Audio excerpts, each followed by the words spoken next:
सभी किसान साथियों को नमस्कार। मैं सर्वेश बुंदेली और हम लोग हैं यहाँ पे जो पल्सेस का स्टॉल है वहाँ पे हैं।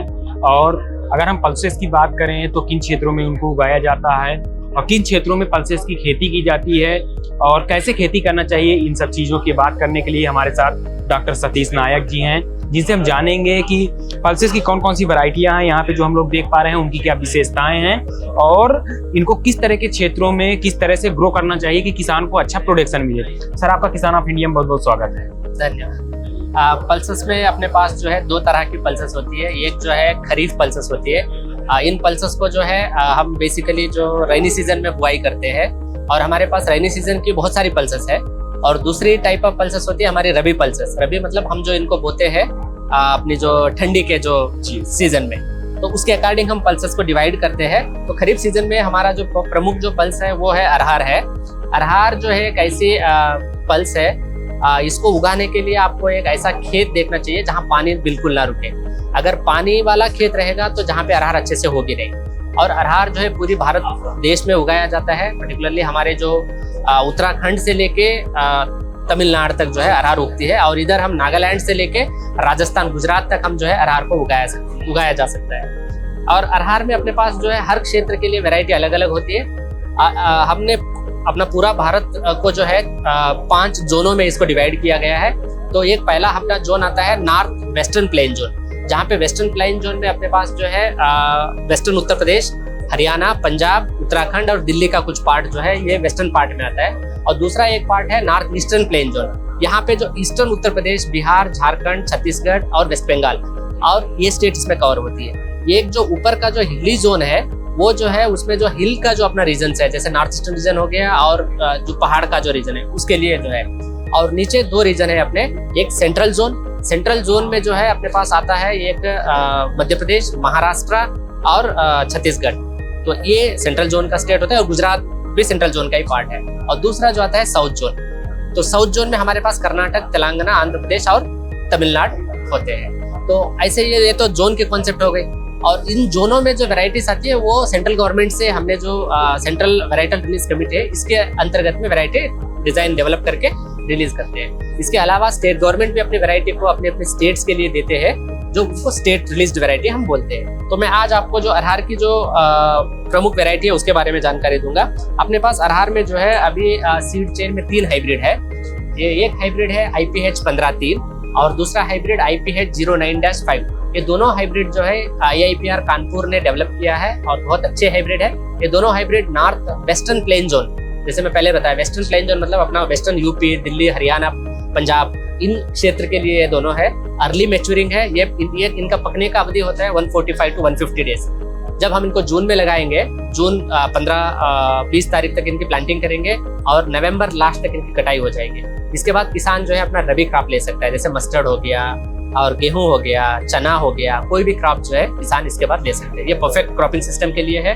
और अपने पास दूसरी जो एक हाइब्रिड अभी रिसेंटली आई है, ये हाइब्रिड है पूसा अरहर हाइब्रिड 5।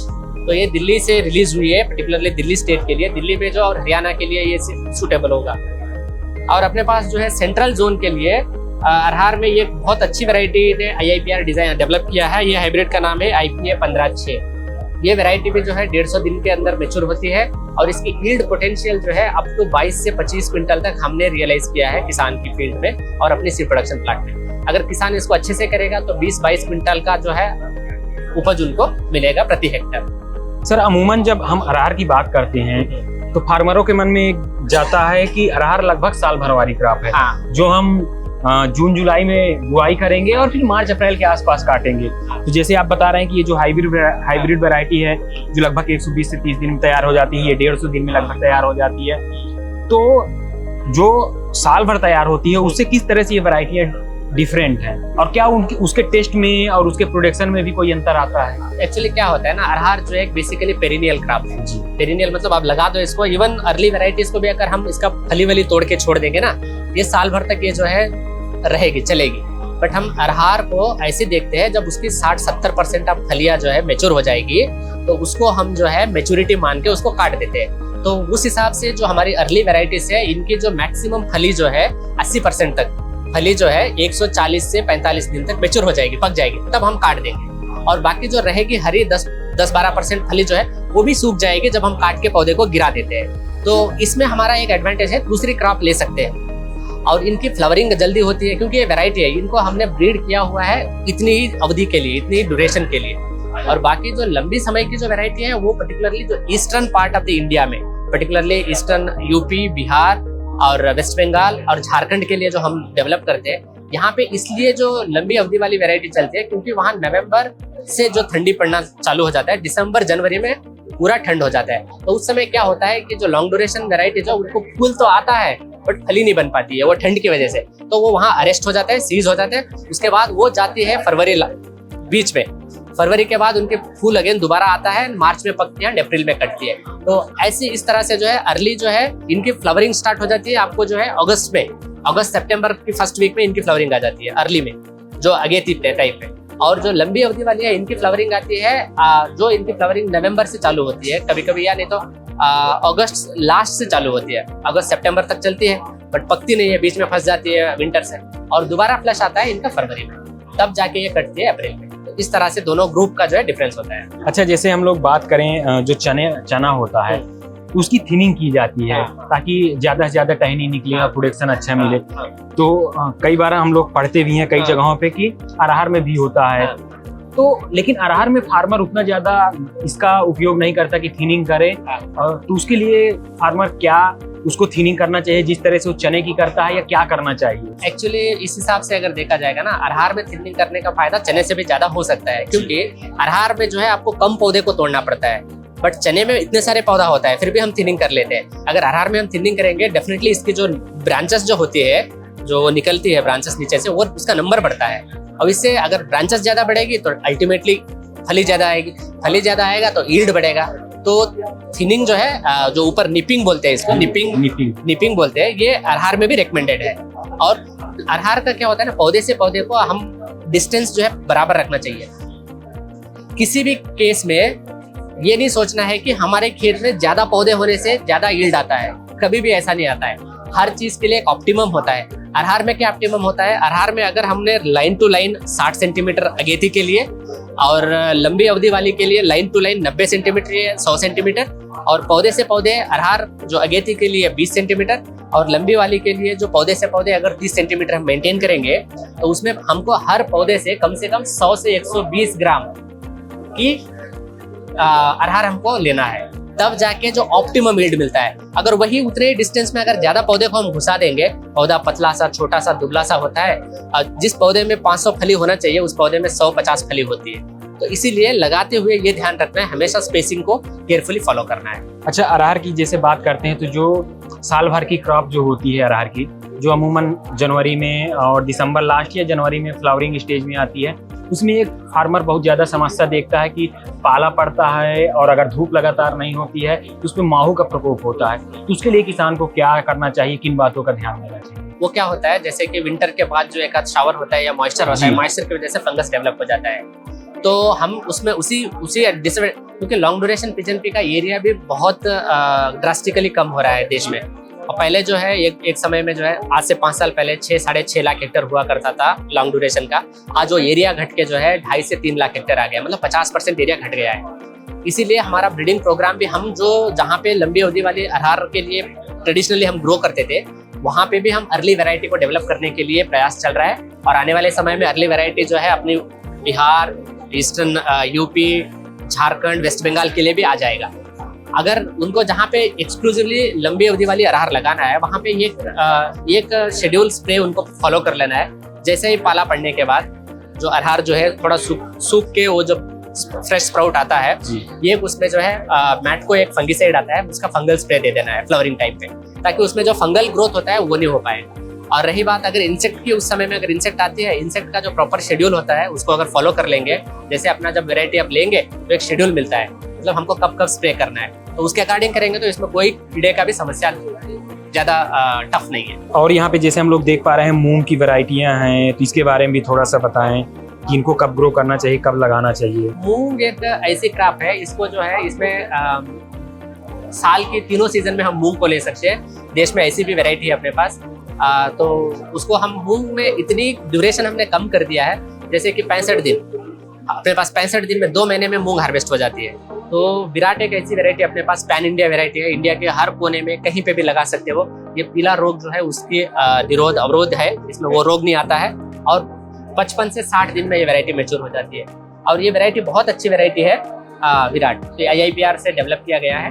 उसके अलावा भी बहुत सारी वैरायटी है मूंग में, और मूंग को खरीफ में लगाने से जो ज़्यादा इसका जो फायदा है समर स्प्रिंग और जो समर में लेते हैं उसमें गर्मी की मूंग जो कहते हैं गाँव में, हाँ, तो उसमें ज़्यादा एडवांटेज हो जाता है। इसलिए खरीफ में क्योंकि कम अवधि होने के कारण से जब पकने के समय में अगर बारिश हो जाएगी तो क्रॉप जो है खराब होने के चांसेस बहुत होता है। तो थोड़ा अवॉइड करके इसको अगस्त में बोइए, और जब मानसून थोड़ा कम हो जाएगा अगस्त में अगर हम इसकी बुआई करेंगे तो सितंबर अक्टूबर में मानसून की इंटेंसिटी कम हो जाती है, तब कट के ये हार्वेस्ट हो जाती है। अच्छा, जितने भी अभी खरीफ की अगर हम बात करें, जिन दलहन फसलों को बोया जाता है या कहें तिलहन फसलों को बोया जाता है, तो दलहन फसलों जब बोते हैं तो सबसे बड़ी समस्या होती है उनके अंकुरण की, उनके जर्मिनेशन की, क्योंकि पता बारिश का मौसम होता है, फार्मर सीड सोइंग कर दिया, उसके बाद बारिश हुई तो उस हिसाब से सीड जर्मिनेशन नहीं हो पाता। उस समय किसान को किन बातों का ध्यान देना चाहिए और क्या करना चाहिए? हमेशा जो है ये यूज करना है, ट्रीटेड सीड को यूज करना है। सीड ट्रीटमेंट एक ऐसी सिंपल टेक्निक है, इसमें ज्यादा खर्चा नहीं लगता है। मुश्किल से 10 किलो सीड ट्रीट करने के लिए 100 रुपया भी नहीं लगता है। 3 ग्राम जो है आपको फंगिसाइड या इंसेक्टिसाइड उसके अकॉर्डिंग लेना है, सीड को ट्रीट करना है। और उसके साथ अगर कोई बायो फर्टिलाइजर यूज कर रहे हो, जैसे राइजोबियम है या नहीं तो आपका जो ट्राइकोडर्मा है, इनकी यूसेज कर रहे हो, तो इससे क्या होता है सीड को जो जर्मिनेशन होके वो उसका ऊपर आने तक वो सारी हेल्प करती है। जैसे फंगस से लगना, वाटर लैगिंग से तो बहुत ही रेयर केस में हम बचा पाएंगे, क्योंकि वे इसलिए मैं पहले ही बोला था, जब भी कोई फसल जो दलहनी फसलें आप चुनोगे, ऐसी जमीन को चुनिए वहाँ पानी का जो निकास हो, अच्छे से पानी जल निकास हो, चल जाए, खेत से निकल जाए।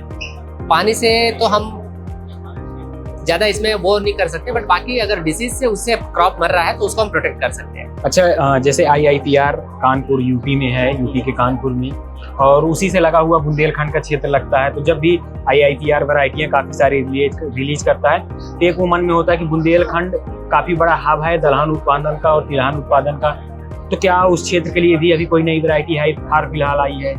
बुंदेलखंड के लिए अपने पास एक अरहर की एक नया वैरायटी है, जैसे मैंने बताया, ये वैरायटी बहुत सुटेबल है, IPA 15-6। ये 150 दिन में मैच्योर होती है। वहाँ के किसान भी यही चाहते हैं, क्योंकि उनकी सीजन जो है उससे बराबर उनको फिक्स हो जा रहा है, क्योंकि जितनी रेनफॉल बुंदेलखंड रिसीव करता है उसके अकॉर्डिंग अपनी वैरायटी जो है परफेक्टली वहाँ मैच्योर हो जाती है, और कटने में उसके यील्ड भी बहुत अच्छा आ रहा है। तो हमने लास्ट ईयर उसकी डेमोन्स्ट्रेशन भी लगाई थी किसानों के फील्ड में, तो एन एवरेज हमने जो वहाँ से जो है 18 से 20 क्विंटल यील्ड जो है निकाले हैं वहाँ से, मध्य प्रदेश, अपना जो बुंदेलखंड रीजन से और मध्य प्रदेश उससे लगा हुआ मध्य प्रदेश का जो पार्ट है वहाँ से, यूपी और MP दोनों जो रीजन लगा हुआ रीजन है, तो वो बहुत अच्छी वैरायटी है। सर, हमारे किसानों को या जो भी दलहन तिलहन उत्पादक फार्मर्स हमारे देख रहे हैं, उन्हें आप क्या संदेश देंगे और किन बातों को उन्हें बताएंगे कि उन्हें सावधानी रख के अच्छा उत्पादन ले सकें? मैं तो बस यही रिक्वेस्ट करता हूँ कि आप सब लोग जो है दलहन फसल लगाइए, क्योंकि ये सिर्फ आपके लिए नहीं, ये आपकी जो मिट्टी की स्वास्थ्य के लिए भी बहुत इंपॉर्टेंट है। क्योंकि हर बार आप मोनोक्रॉप सिंगल क्रॉप अगर लगाते चलोगे तो उससे आपका मिट्टी का जो हेल्थ है, सॉइल हेल्थ है, बहुत डिटोरिएट होता है।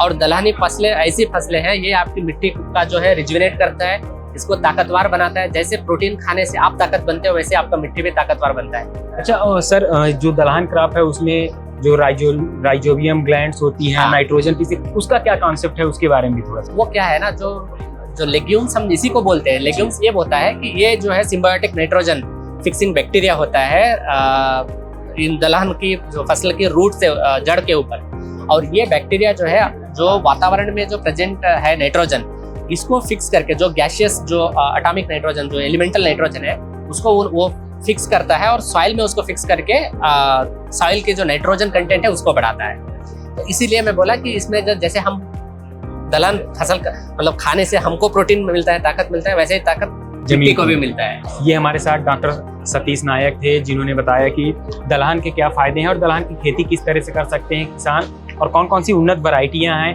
खासकर से जो अभी खरीफ सीजन चल रहा है उसमें कौन कौन सी वैरायटियों को ग्रो कर सकते हैं। सर, आप किसान ऑफ इंडिया के साथ जुड़े, इतनी सारी जानकारी दिए, आपका बहुत बहुत धन्यवाद। किसान ऑफ इंडिया के YouTube चैनल को सब्सक्राइब करने के लिए नीचे दिया हुआ सब्सक्राइब बटन दबाएं और किसान ऑफ इंडिया से जुड़े सभी अपडेट्स को पाने के लिए बेल आइकन दबाना ना भूलें। जो है आपके आसपास, आपके शहर का खास, वो दिखाएगा आपको DNN 24, आपका अपना डिजिटल न्यूज नेटवर्क। तो फिर कीजिए लाइक, सब्सक्राइब और फॉलो।